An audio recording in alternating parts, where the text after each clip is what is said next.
जय जगन्नाथ मोर पितृमातृकल्प मानक मोर नमस्कार। आज वास्तु ज्योतिष धारा कार्यक्रम गोटे नूतन अध्याय आम आनीचे केउ मासरे गृह कले शुभ हम आम तारी उपर आलोचना करुचे। आमर जो वर्षक हूँ 12 मास, यही 12 मासर कौ मासटी घर पाई योग्य गृहकर्ता ता भिन्न भिन्न शास्त्रकर्ता माने मत देइछन्ते। आमे एपिसोड रे सेही मानकर मत को उपस्थापन करिउ किए कौन मत देइछन्ते एवं को मासरे आमे घर कले आम पाई शुभ हम तापर आलोचना करुचे। कहबार कथा होचे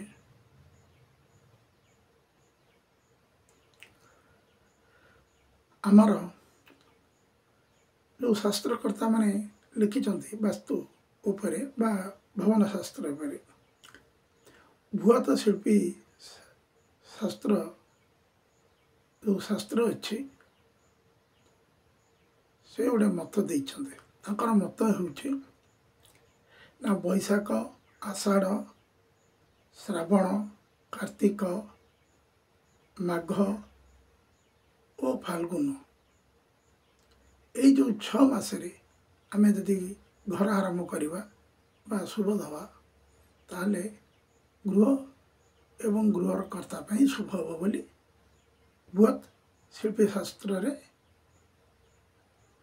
जो कर्तांकर मत अटे। सही परी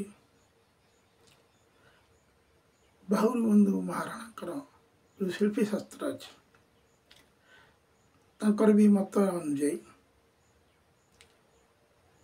बैशाख श्रावण मार्गशीर आषाढ़ और फाल्गुन ये 5 मास से कहते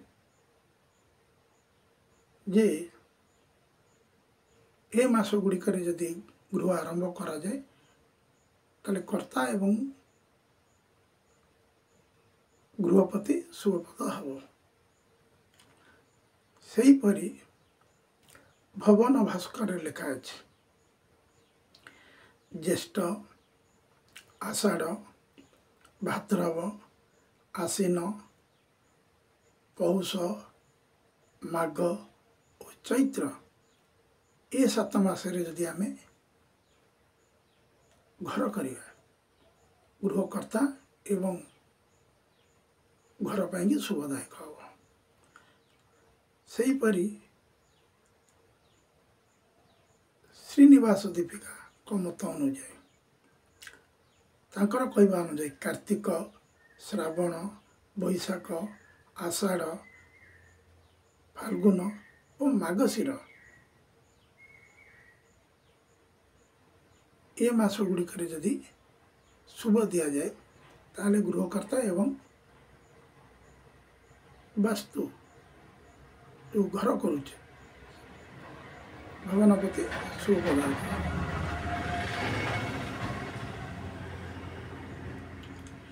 आम ये आम चैनल प्रयास जो करुचु जे आम ये भारत भूमि रे अनेक सुयोग्य वास्तु शास्त्रविद मानकर जन्म होइछे भिन्न भिन्न समय रे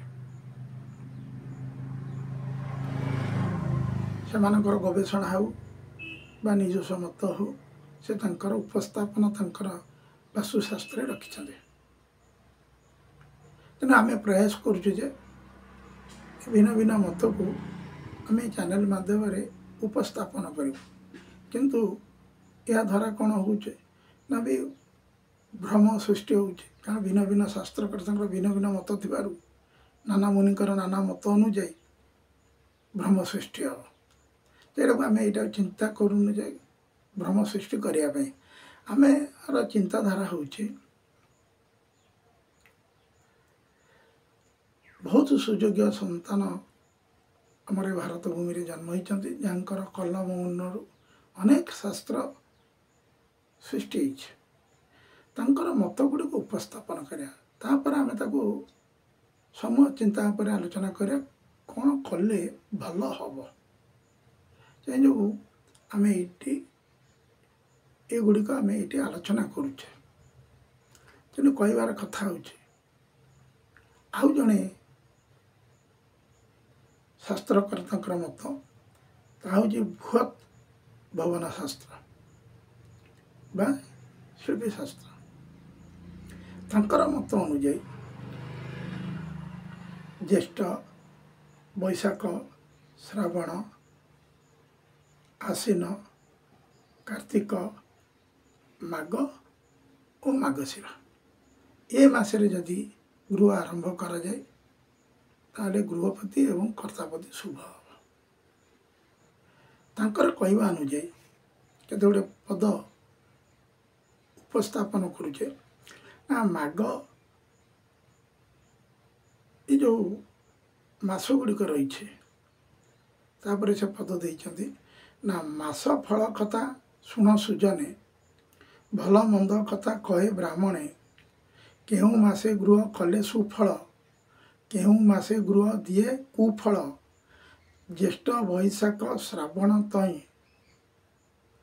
ଆଶ୍ୱିନ କାର୍ତ୍ତିକ ଶୁଭ ହୁଅଇ, ମାଘ ମାର୍ଗଶିରେ ଯେ କରେ ଘର, ଆଗ ପଛକୁ ତା ନଥାଏ ଢର, ଏ 7 ମାସ ଶୁଭ କଥା କହେ ଯେ ଟୁଟୁ ଦାସ। ତାଙ୍କର ମତ ହେଉଛି ଯେ ଜ୍ୟେଷ୍ଠ, ବୈଶାଖ, ଶ୍ରାବଣ, ଆଶ୍ୱିନ, କାର୍ତ୍ତିକ, ମାଘ ଓ ମାର୍ଗଶିର ମାସରେ ଯଦି ଆମେ ଘର କରିବା, ତାହେଲେ କର୍ତ୍ତା ଏବଂ ଘରପତି ଶୁଭ ହେବ। ଆମେ ଆପଣଙ୍କ ପାଖରେ ଅନେକ ଶିଳ୍ପୀ ଶାସ୍ତ୍ରକର୍ତ୍ତା ଅନେକ ମତ ଦେଇଛନ୍ତି, ଅନେକ ପୁସ୍ତକ ପ୍ରକାଶ ପାଇଛି, କିନ୍ତୁ ଆମେ କେତେ ଗୁଡ଼ିଏ ଉପସ୍ଥାପନ କରିଛେ ଯେ ଆମେ ଜାଣିବା ଦରକାର ଯେ ଭିନ୍ନ ଭିନ୍ନ ମତ ରହିଛି। ଭିନ୍ନ ଭିନ୍ନ ମତବାଦ ଅନୁଯାୟୀ ବରାହମିରଙ୍କର ବି ଅଛି, ଭିନ୍ନ ଭିନ୍ନଙ୍କର ମତ ଅଛି। କିନ୍ତୁ କିଏ କେଉଁ ବହି ବା ବାସ୍ତୁଶାସ୍ତ୍ରକୁ ଗ୍ରହଣ କରୁଛି, ଶିଳ୍ପୀକାରକ ସେ ଅନ୍ୟ କଥା। କିନ୍ତୁ କହିବାର କଥା ହେଉଛି, ଏ ଯେଉଁ ମତ ଗୁଡ଼ିକ ରହିଛି, ଏ ମତ ଗୁଡ଼ିକ ଅନୁଯାୟୀ, ଯେଉଁ ମାସ ଅନୁଯାୟୀ ଆମର ଗୋଟେ ନିଜସ୍ୱ ମତ ରହୁଛି। କ'ଣ ନା ଇଏ ହେଉଛି ଆଷାଢ଼ ମାସ, ତାପରେ ଶ୍ରାବଣ ଆସୁଛି। ଶ୍ରାବଣ ମାସରେ ଆମର ସାଧାରଣତଃ ଓଡ଼ିଶାର ଲୋକମାନେ ଶୁଭକର୍ମ କରନ୍ତି ନାହିଁ। କାହିଁକି ନା ଭଗବାନ ଜଗନ୍ନାଥ ଶୟନ କରନ୍ତି। କିନ୍ତୁ ଶାସ୍ତ୍ରକର୍ତ୍ତା ଏଠି ଲେଖିଛନ୍ତି ଯେ ଶ୍ରାବଣ ମାସରେ ଶୁଭ। ଏଇ ପୂର୍ଣ୍ଣିମା ଶୟନ ପୂର୍ଣ୍ଣିମା ବୋଲି କୁହାଯାଏ। ଯେଉଁ ପୂର୍ଣ୍ଣିମାରେ ଠାକୁର ଉଠନ୍ତି ତାକୁ ଗମା ପୂର୍ଣ୍ଣିମା ବୋଲି କୁହାଯାଏ ବା ବଳଭଦ୍ରଙ୍କର ଜନ୍ମଦିନ ବୋଲି କୁହାଯାଏ। ତେଣୁ ଏଇ ଯେଉଁ ମାସଟା ସାଧାରଣତଃ ଓଡ଼ିଆ ଲୋକମାନେ, ଓଡ଼ିଆର ନୀତି ନିୟମ ଅନୁଯାୟୀ, ଓଡ଼ିଆର ଯେଉଁ ଧାର୍ମିକ ନୀତି ଅନୁଯାୟୀ ଆମେ ଏହାକୁ ଶୁଭକର୍ମ କରୁନା। ଏଇ ମାସରେ କହିବାର କଥା ହେଉଛି, ଏଗୁଡ଼ିକ ଅନ୍ୟ ରାଜ୍ୟରେ କାହିଁ ମାନିବେ? ଆମେ ଜଗନ୍ନାଥଙ୍କୁ ମାନୁଛେ, ଅନ୍ୟ ରାଜ୍ୟରେ କାହିଁ ମାନିବେ?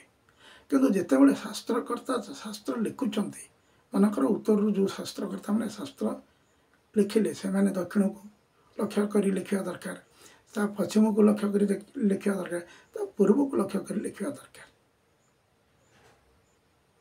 କାରଣ ଭାରତର ଦକ୍ଷିଣ ପ୍ରଦେଶ ଗୁଡ଼ିକ ତାମିଲ ବା ଆନ୍ଧ୍ର ବା କର୍ଣ୍ଣାଟକ ଏଗୁଡ଼ିକ ହେଉଛି ତାଙ୍କର ବାସ୍ତୁକଳା ଭିନ୍ନ ପ୍ରକାର, ତାଙ୍କର ଶୈଳୀ ଅଲଗା। ସାଧାରଣତଃ ଦକ୍ଷିଣରେ ଏ ମାସରେ ଆମେ ତାଙ୍କର ଆଷାଢ଼ ହେଉ ବା ଶ୍ରାବଣ ହେଉ ଭିନ୍ନ ମାସରେ ପଡ଼େ। ଆମେ ଯେଉଁ ମାସରେ ଆଷାଢ଼ ଶ୍ରାବଣ ପାଳୁ, ସେମାନେ ଅନ୍ୟ ମାସରେ ସେଇଟାକୁ ପାଳନ୍ତି। ତାଙ୍କର ମତ ଅଲଗା, ତାଙ୍କର ବାସ୍ତୁକଳା ଅଲଗା, ଉତ୍ତରର ବାସ୍ତୁକଳା ଅଲଗା, ପୂର୍ବର ବାସ୍ତୁ ଯଦି ଦକ୍ଷିଣ ଏବଂ ଉତ୍ତର ମିଶିଛି ତଥାପି କିଛି ଭିନ୍ନ ମତ ରହିଛି ଜଗନ୍ନାଥଙ୍କ ଅନୁଯାୟୀ। କିନ୍ତୁ ଯେଉଁମାନେ ଶାସ୍ତ୍ର ଲେଖୁଛନ୍ତି ସେଇଟା ସବୁ ଦିଗକୁ ଲକ୍ଷ୍ୟ କରି ଲେଖିବା ବିଧେୟ ଏବଂ ଶୁଭ ଅଶୁଭ ଉପରେ ଆଲୋଚନା କରିବା ବିଧେୟ। କିନ୍ତୁ ଆମେ ଏତିକି ମତ ରଖୁଛେ ଯେ କେଉଁ ମତ ନା ଯଦି ଆମ ନିଜସ୍ୱ ମତ ଉପରେ ଆମେ ରଖୁଛେ ଯେ ଯଦି କର୍ତ୍ତାକୁ ଯେଉଁ ମାସକୁ ଶୁଭ ଦେଖାଉନି, ଜନ୍ମ ମାସ ହେଉଛି, ବିଷ୍ଣୁଙ୍କର ଶୟନ ଚାଲିଛି, ଭୂମିର ଶୟନ ଚାଲୁଛି, ଦେବୀଙ୍କର ଶୟନ ପକ୍ଷ ହେଉଛି, ଅଶୁଭ ତିଥି, ଅଶୁଭ ନକ୍ଷତ୍ର, ଅଶୁଭ